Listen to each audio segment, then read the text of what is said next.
హనుమకొండ జిల్లాలోని హుజురాబాద్లో కళ్యాణ లక్ష్మి షాదీ ముబారక్ చెక్కులు చెల్లకపోవడం చర్చనీయాంశంగా మారింది. కమలాపూర్ మండల లబ్ధిదారులకు పదుల సంఖ్యలో ఎమ్మెల్యే కౌశిక్ రెడ్డి 3 నెలలు దాటిన కళ్యాణ లక్ష్మి షాదీ ముబారక్ చెక్కులు పంపిణీ చేశారు. ఆ చెక్కులు చెల్లవని బ్యాంక్ అధికారులు చెప్పడంతో లబ్ధిదారులు కంగుతిన్నారు. కౌశిక్ రెడ్డి తీరుపై ప్రజలు మండిపడుతున్నారు.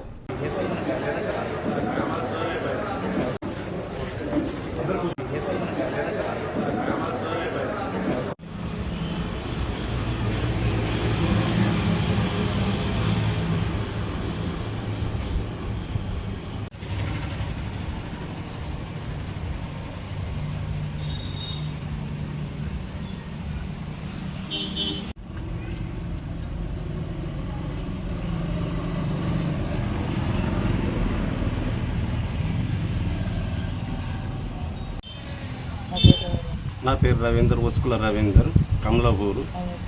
నాకు 3 బిడ్డలు.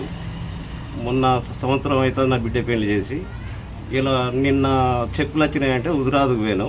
హుజురాబాద్ నుండి చెక్కులు పట్టుకొని వస్తే బ్యాంకుకు పోతే బ్యాంకులో ఇది డేట్ అయిపోయింది అని అంటాను.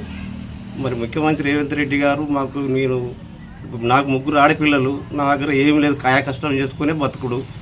నాకు ఈ చెక్కును మళ్ళీ మీరు తొందరగా మాకు డబ్బులు వచ్చేటట్టు చేయగలరు. నా పేరు రామ. నాకు 3 బిడ్డలు. కూలి చేసి బతుకుతాను. నా బిడ్డ పెళ్లి చేస్తే అత్తయ్యని నిన్న పెళ్లి చేస్తే కళ్యాణ లక్ష్మి చెక్ వచ్చింది. డేట్ దాటిపోయింది. మళ్ళీ చెక్ వచ్చేటట్టుగా చేయాలి. బాంచను నేను కూలి చేసుకుంటే బతికేదాన్ని బాంచను. రేవంత్ రెడ్డి ఏం చేస్తాడో బాంచను చెప్పినా పంపాలి.